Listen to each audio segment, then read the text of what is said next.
Welcome, folks. Live long and prosper. David Stewart here. It's time to talk a little bit more about Star Trek and Axanar in particular. Some news came down the pipeline yesterday that I want to share with you and catch you up to speed and also give you a little bit of my analysis on. And that news is that the lawsuit between Alec Peters and Axanar on one side and CBS and Paramount as the plaintiffs has been settled. Now, I use air quotes for settled because here's the basic terms of that settlement, is that Alec Peters is agreeing to make Axanar within the restrictions or within the community guidelines that CBS and Paramount put out last year in regard to making fan films.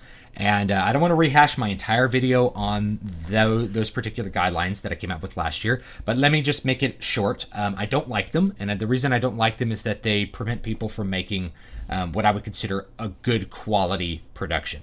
And for Axanar, the real limitations are going to be the length and the fact that it has to be, quote, amateur. So the length under those guidelines is you can only come out with 2 15-minute episodes at most. So episodes have to be 15 minutes, no more, and you can only do 2 of them before you have to stop producing whatever you're doing. And then the other thing is they have to be amateur, which means you can't hire professional actors like what we saw in Prelude to Axanar.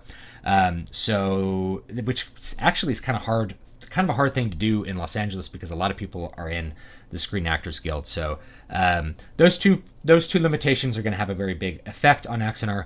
Basically, if we see Axanar come out, we're going to see 30 minutes of Axanar rather than what was promised, which was a more feature-length type experience that people were very excited about. And I think for good reason. I think Prelude to Axanar showed a lot of things that got people very excited.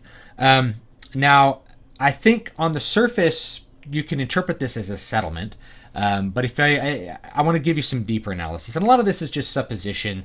It's not, it's me sort of interpreting what I see to draw a conclusion, and not necessarily something that's like ironclad or anything like that. It's just me saying, suppose that it's like this, and keep in mind my perspective is as a creator. I'm not a trademark or copyright lawyer, nor have I actually had to litigate in that field, but I have to have a basic knowledge of copyright law because of my field, because of what I do. So that's the perspective that I'm coming through. So this isn't really a settlement is the main thing. That's why I use the air quotes, because Alec Peters is just doing what CBS and Paramount said they wouldn't sue people if they did. So he's just agreeing to do what they want to do. And I think that this settlement, this whole drama that we've seen unfold, is sort of a winning on both sides here. Winning for Axanar and winning for CBS and Paramount. It's winning for Alec Peters and Axanar because they're not getting sued anymore. So they don't have a threat of legal imminent doom hanging over their heads. So that's a good thing. But also, they don't have to make an entire feature-length film with professional actors anymore. They can make a 30-minute film, and they can still basically keep all the money that they raised. And Alec Peters had stated basically from the get-go that he expected Axanar to be a platform for him to then create a professional studio with for-profit productions. So now he still gets the seed money to produce that nice professional studio and do what he wants to do creatively after Axanar. So it's not really a loss for him. He doesn't actually have to do as much work as what was originally promised to deliver that 30-minute Axanar experience. So it's kind of a win for him. It's like less work involved for the actual production. It's more, which kind of means more money, and then you still get to do what you really intended to do, which was to create a professional studio.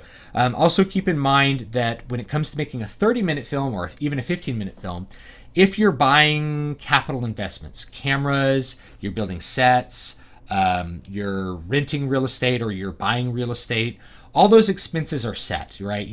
If you're making a 30-minute film, cameras still cost the same whether you're shooting for 30 minutes or you're shooting 2 hours. Right. The cost that change is if you're shooting on film, which I don't think Axanar would actually shoot on film. But if you're shooting with film, the more film you shoot, obviously, the more expensive it is, and film can be quite expensive. Basic ongoing overhead like lights that are on. But the original capital investment of like cameras and sets, that's the same whether you're doing 30 minutes or 2 hours. If you're spending 5 minutes on a set or you're spending 30 minutes of screen time on a set, it's the same cost for the set. So that means that all the cameras that he buys to produce Axanar, that all that's going to roll over into whatever he wants to do. So it's really a win-win for him. It's not a win for the fans because they're not getting what they promised. It's not a win for for his backers because they're not going to get what they were essentially promised for their investment. But it's still going to be a win for Alan Peters and whatever he wants to do in the future. It's kind of a win for CBS and Paramount as well for a couple of reasons. First of all, you have this first legal challenge basically get kind of knocked down. And you also get to kind of come off as the good guy because you call it a settlement. You're basically saying, oh, well, we settled with him because, we're kind, benevolent overlords of the Star Trek universe. And so we're allowing Axanar to get made. But, you've made an example of Alan Peters and you say, he's making Axanar under the guidelines that we've specified. And so that's good. And now you're legitimizing those fan film guidelines. People are going to see an example of what two 15-minute fan films are going to look like. Hopefully if it all gets made. So it's kind of a win for CBS and Paramount, and it can hopefully put a damper on some of the ill will that fans have directed towards them for trying to put a lid on the fan productions. But I kind of feel like they didn't have that much of a choice. Like if somebody's going to make $1 million movie on your IP, that's kind of something that you have to address somehow, on some level. So I feel like that they had to do this. Now, I'm going to do some supposition here. That we had this entire year-long drama of a lawsuit going through, and that made it appear that Alan Peters was mounting a strong defense, but I actually don't think he was. And what leads me to believe that, and I don't know this, obviously I don't know this for sure, that's why I'm calling it supposition, but what leads me to believe that, what leads me to infer that, is the fact that this settlement, which is totally him capitulating to CBS and Paramount and avoiding a lawsuit, is coming a week before trial. I'm recording this on the 21st of January, 2017, and the trial was supposed to start on the 30th of January. Now, in the Los Angeles area, conservatively, a week or 2 week long trial would be, $350,000. That's a third of the entire budget of what he was doing spent on a lawsuit. So he really wanted to avoid that. And that's just the trial portion. That's not all the stuff before it. There's a lot of fees that go into actually litigating all the way through a trial. And keep in mind, you can settle in a trial. So what this really says to me is that he didn't have a legal leg to stand on. I never thought he really did. I thought it was pretty much a slam dunk for CBS and Paramount. It's totally trademark violation, totally copyright violation. And even though it's not for profit, a lot of people think that you have to make profit for it to be a copyright violation. That's not any kind of legal razor at all. If you make a copy of my book, if you Xerox my book and start giving it away for free, you've still violated my copyright. And just because a work is derivative doesn't mean it's still somehow protected. It's not.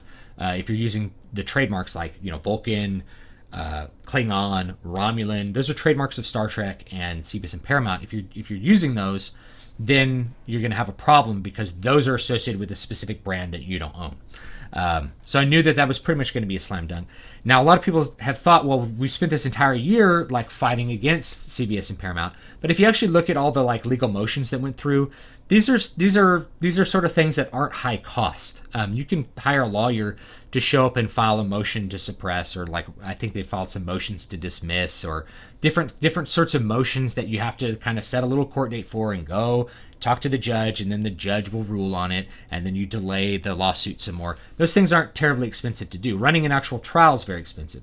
And just because you file that motion doesn't mean you have any evidence to support the legitimacy of that motion. Hence why all the motions filed by Axanar during the course of that year, none of them went the way of Alan Peters and Axanar.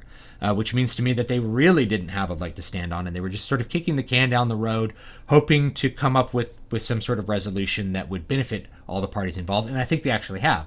Now, the fans are not necessarily benefiting because this sets that precedent for the really restricted fan films, and it also, you're not going to get Axanar if you happen to invest in that particular project. But for CBS and Paramount, I think it's going to kind of work out for them, which is fine. Now, I'm not discussing like all the particulars of whether copyright law is good, trademark law is good. You guys can discuss that in the comments, and I'm happy to jump in and give you my perspective on that as well. I'm just looking at like how it would actually go if we went to trial, and I don't think it would go Axanar's way at all. So in this way, fans are going to get to see a little bit of Axanar, which I guess is okay for them, but I kind of always felt like it might be vaporware to begin with. So if I see any Axanar at all, I'll be pleasantly surprised, and that'll be cool. So thank you so much for watching. Don't forget to like, comment, and subscribe, and let me know what you want to see and what you want to hear. Feel free to give me in the comments your take on this little situation, what you suppose might be going on behind the scenes based on what evidence we've seen out there.